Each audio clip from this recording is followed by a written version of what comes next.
happening, guys? So it is Friday, the morning after the first vlog actually went live, and I'm actually blown away by the response. Obviously it's my first video, and with that I will get like a lot more traction from friends and stuff like that, which I kind of expect.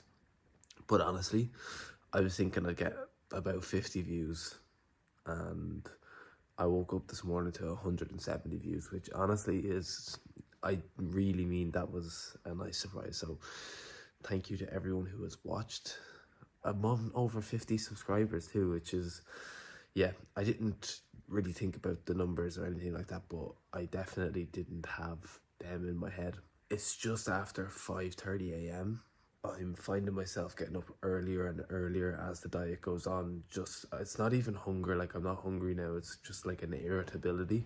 That's one reason. The other reason is we do have a guest coming up today. So Charlie is making the trip up from Cork by. That will be nice. It'll be nice to get some training in with someone as well. I haven't been training with anyone at all, really. I think I've trained with a client once or twice.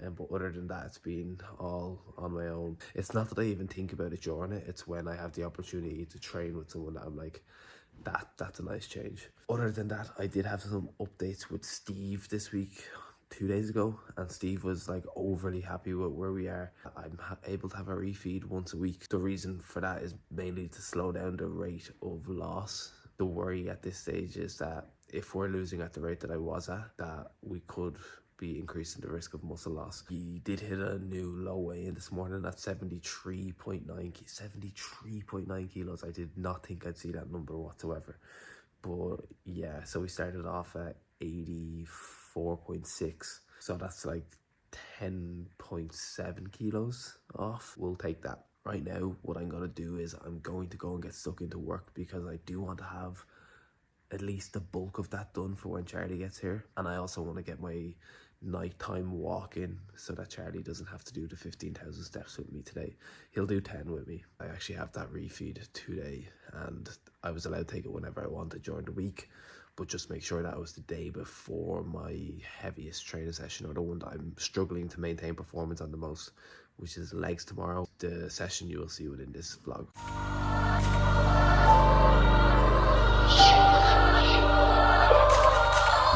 Welcome back to my YouTube channel. Today we're going to take a big scoop of it.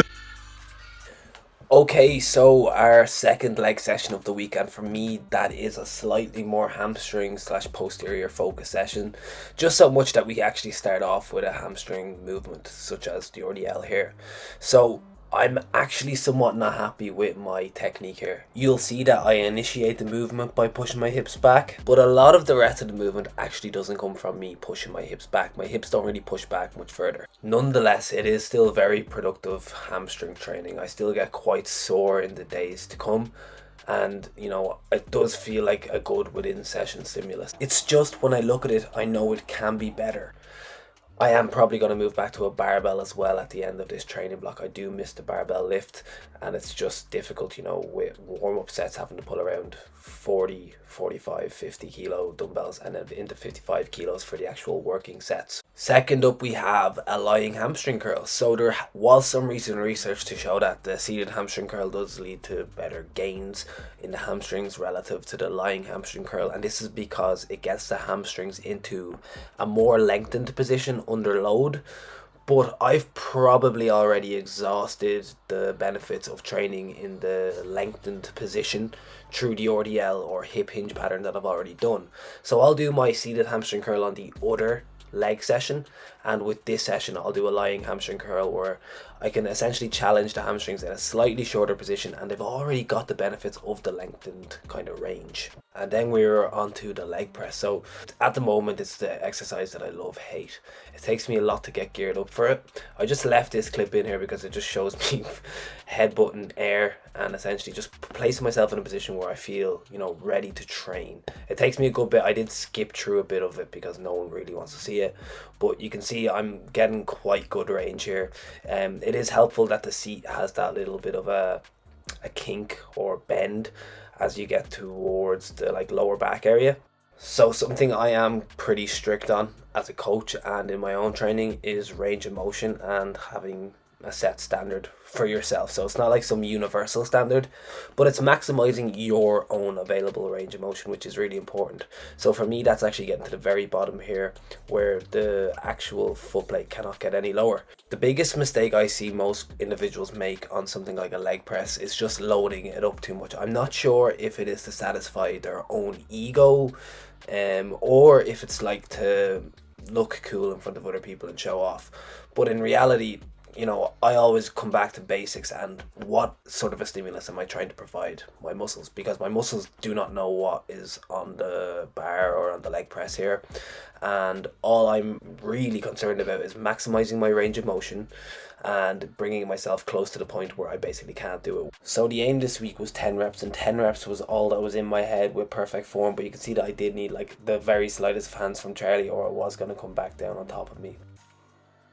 Quick search for life and meaning, and then a quick fall.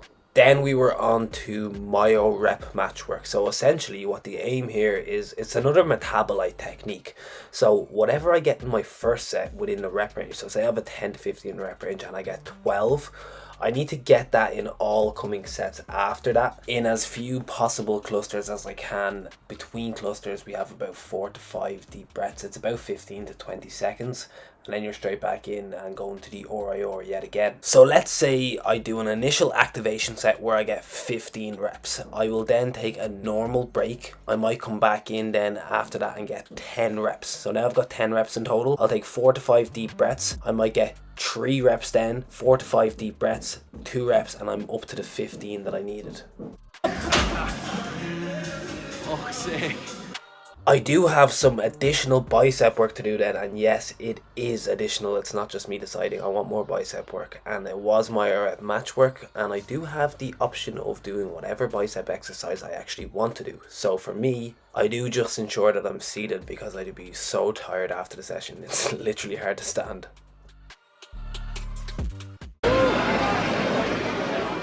Hold on. Come on, Tom.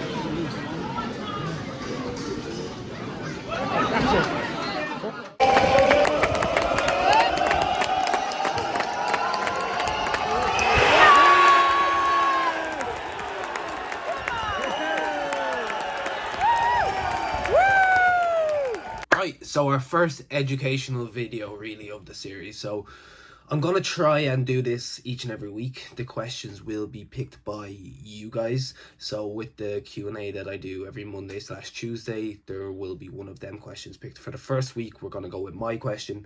Something that has been bugging me for the last few weeks. Something that I don't know everything about, but something that I have opinions on based on actual research and not based on my own preference. It's something that I've seen some individuals like really pushing a certain narrative on in the last while.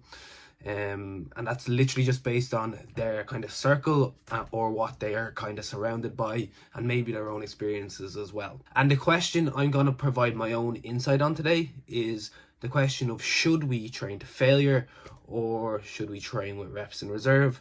And I'm going to use top set, back offset style training where we train to failure versus high intensity training, but maybe not always to failure with kind of higher volumes. So for me, the question really comes back to, what are we looking to get from each session? And from each session, what we're looking to get is an effective training stimulus. How do we get an effective training stimulus? Well, I like to use the effective reps theory to base some of my ideas here. The effective reps theory is essentially this idea that the final 5 reps from concentric failure are the most important reps that you could complete. As you get closer to failure, the reps get more stimulative or more growth promoting, and it's somewhat linear. It's definitely more linear than what we're about to talk about, which is the fatigue side of things. So fatigue will also rise during the final 5 reps from failure, but it rises more exponentially, particularly in the last rep or so from failure. When we train to failure, what you're going to see is that you will get all of them effective reps in, but you'll also get all of the fatigue associated there. Whereas on the opposing end, you can train with like maybe 2 reps shy of hitting failure, and potentially you could hit more sets without creating quite as much fatigue. Maximal intensity or to failure training, lower total number of working sets. high intensity but not always to failure, higher number of working sets per muscle group generally. Now we can see how both of these groups could end up at a similar position of getting an effective training stimulus. But something that has actually bothered me recently is a narrative being pushed about beginners having to train to failure. I've seen this on 2 individuals' posts on Instagram recently, that beginners should train to failure based on the idea that they don't know how hard they can train. That is important that we show beginners how hard to train, but when we actually look at what beginners need, it's definitely not training to failure. There is direct research on exercise naive individuals or people who haven't been exercising beforehand that take up endurance based training that increase their muscle mass. Endurance based training, very far from resistance training, so we haven't even got the specificity element of things that certainly aren't training until they fall over, that increase their muscle mass. As a beginner, you do not need to train to failure. The focus for a beginner needs to be to nail exercise execution. The better your execution becomes, the better your technique becomes, the greater stimulus you're naturally going to get. Once that is in place, then and only then do I certainly think it's important to start thinking about intensity. Any of my clients that are coming from a beginner stage will know that I don't really talk about intensity until I'm happy with what the exercise actually looks like. So maybe now you can see why beginners train to failure just isn't necessary. The effective reps theory is probably based on your average gym goer who's been training in a gym for maybe plus a year, and maybe not your really advanced trainer. So it's the individuals in the middle. Maybe the effective reps for beginner individuals is extended closer to 7 or 8 reps from failure. As I said, I think it is actually very important that beginners do get an appreciation for what hard training is, but the foundations have to be in place, or else there's going to be leaks, and when training does get hard, things are going to fall apart. Now, beyond the beginner stage is where I think we can really start to have discussions about which is better. I cannot say that I know for sure that training with reps in reserve or with training to failure is which one is better. I think what comes into play here is very much preference, because again, what we are looking to do is create an effective training stimulus. You only have to look as far as, I guess, individuals completing either kind of training model to see that both can be successful. Look at individuals who train to / extremely close to failure: Josh Bridgman, Cuba, AJ. They're all absolutely massive, and I really align with a lot of their beliefs. But one thing I will say is that the 3 people in particular that I have mentioned there, their life revolves around bodybuilding, whether that's when they're in the gym, what each exercise and every movement looks like, when they're outside the gym, how they recover. Everything is geared towards their session. When we start looking at Barry or Mary down the road, they're not necessarily doing that. Training to failure does require a lot of effort, and it does require a large recovery capacity. Definitely not drinking alcohol every weekend or working night shifts and stuff like that. And when we look at like reps in reserve models of training where we kind of accumulate volume over weeks, I think what's important to understand is what the differences are and how your training needs to look in comparison to a top set back off set style of training, where essentially you may be required to do a little bit more work. Your time investment into the gym is going to be a little bit higher. And again, all you need to look at is the successful individuals that train like so: Steve Hall, Mike Israel, Jared Fetter. If you only have, say, 3 days where you can train in the gym, well, maybe you might favor getting every single thing out of every single set and rep that you can do. Likewise, if your actual time within a session is lower, you might want to put everything into every single set. Whereas if you're able to train 5 days a week, 6 days a week, you might want to favor a reps and reserve based approach. So again, everything comes back to very basic physiology of what is required in order to provide an effective stimulus for muscle growth. Is there a better one? Ultimately, I do not want to leave this really open and not give kind of my real, honest, genuine opinion. I believe that Most individuals who are going to watch this video will be somewhere in that middle between a beginner and an advanced lifter. So you're in that intermediate phase. I think that if you were a robot, you would use a reps and reserve based model and you would accumulate very effective sets but not maximal sets all of the time. Basically, you're not looking to express your fitness levels within every single set that you do. Instead, you're looking to express a percentage of your fitness levels per set. By doing so, you should be able to accumulate more quality work over a longer period of time, and you will likely reduce the risk of injury. But we are not all robots. We do not live in a vacuum. So you do need to consider, how willing are you to train like that? Is that a training model that you will actually be able to do over a much longer period of time? Are you going to be able to stay consistent to that training model? Because ultimately that will have the biggest impact upon your eventual outcomes. I do train individuals with the top set, back off set style of training because I know that is how I can get the best out of them.